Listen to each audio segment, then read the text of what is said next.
Hello everyone, I am Dr. Manveen Brar from GWPC Sanganer, Jaipur, and the topic for discussion today is essentials of effective communication. I have discussed it earlier also, but I would like to explain it more clearly today.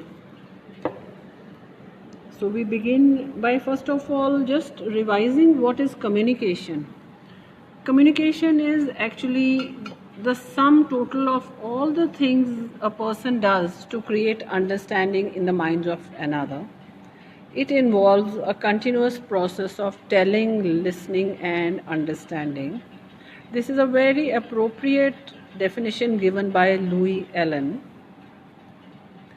And we have all seen that effective leader is the one who develops effective communication skills. A study conducted by McKinsey Global Institute and International Data Corporation reveals that employees spend about 30% of their time in office on communication. That is, people who are in the managerial positions. Beyond that, meetings, conference calls, presentations, report writing, and several other activities at the workplace involve communicating with peers, superiors, and other colleagues. To ensure that you communicate in the most efficient and engaging manner possible, and therefore enhance your productivity at work, your communication needs to follow the 7 C's. I gave you a definition of communication earlier. Now I am giving you another one. That communication can be defined as an exchange of facts, ideas, opinions, and emotions by two or more persons. And earlier definition said it is the sum total of all the things that a person does to create understanding in the mind of another, and it involves a continuous process of telling, listening, and understanding. So the message that you convey through your communication, if it has a few qualities that we are going to discuss now, then the level of your communication will be much better. And here we are talking about the 7 C's of communication as given by Francis Bacon. So he says that communication which we do with others, the message, it should be very candid, it should be clear, it should be complete, it should be concise, it should be concrete, correct, and courteous. Now, this is very popular in business administration courses, and it is applied in the industry. So, over time, it has come to be known as the 7 C's of communication.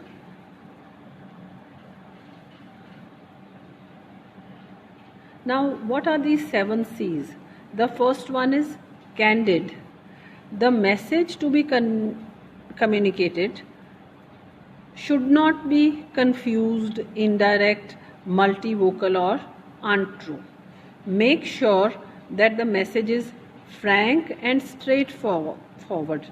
Otherwise, it will result in confusion, doubts, and prejudices.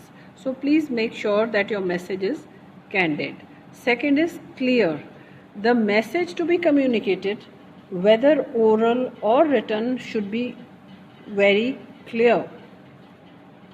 Since the message to be communicated is first produced in the mind of the sender, it is important that sender's mind should have clarity about the objective of what he wants to convey through his communication, which channels he or she is going to use, and the effect that it will create on the receiver's mind. So he needs clarity. The sender needs to have this clarity before transmitting the message. Third is complete. Incomplete messages breed misunderstanding and misinterpretation. It leads to further questions, queries, resulting in wastage of both time and resources. It also irritates the receiver as well as the sender, leading to unpleasantness.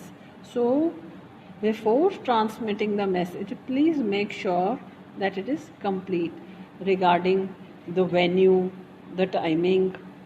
All details should be completely worked into your message. Concise. To retain the attention as well as to save the time of the receiver, it is essential that the message should be concise.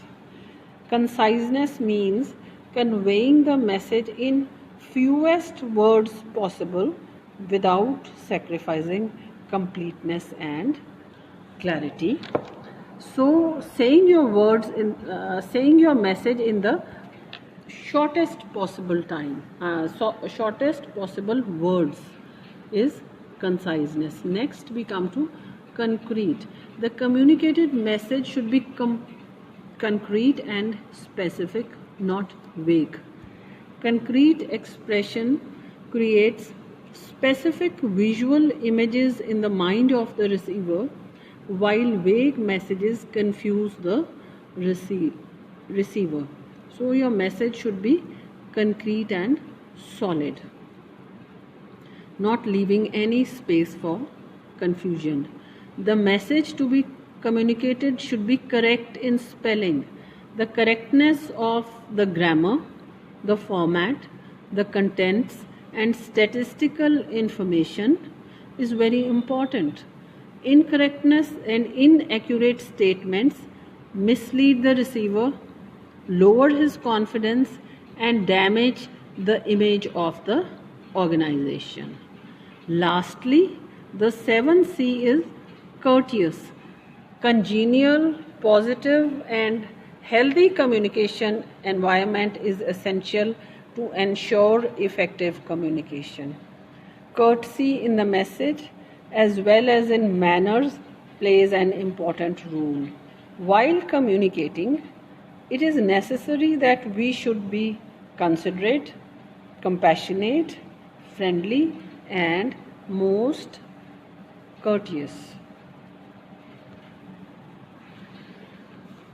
So after the 7 C's of communication, there are some other necessary and essential qualities which should be present for good communication. They are that the communication should take place in positive environment. Unity, trust, and positivity in an organization will automatically result in good communication and progress of the organization.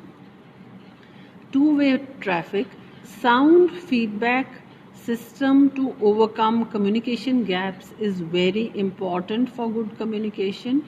Strong communication flow, official meetings, conferences, and social gatherings make easy flow of information possible for its employees and creates a spirit of brotherhood and fraternity amongst the employees. Proper media should be employed. Oral, written, visual, or public medium should be selected on the basis of audience. Illiterate workers need different language, communication, and media from highly educated persons. MBWA, management by walking around. Lack of transparency and misinformation leads to rumors and gossip. To avoid this, the management should follow the MBWA, where the employees can interact with their seniors without any hesitation or hitch, and there is smooth flow of information. Suitable language. Technical and confusing words should be avoided, and suitable words, pictures, symbols should be used to make the message simple and easy.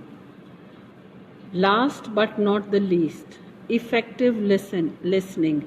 It is the responsibility of the superiors, the bosses, the managers to develop the ability to listen, not only to speak, but to listen to what the others, the employees are saying. That is very helpful for the smooth running of an organization. And it is the responsibility of the receiver to understand the message in a proper way, and he should keep his mind free of prejudices and false ideas. Work in a very objective way for the improvement of the organization. So, the 7 C's of effective communication and the other points are something which we need to adopt in case we want to smoothen the working of an organization. If you have any queries, questions, comments, please get back to me at chandigarh233@gmail.com. Thank you so much.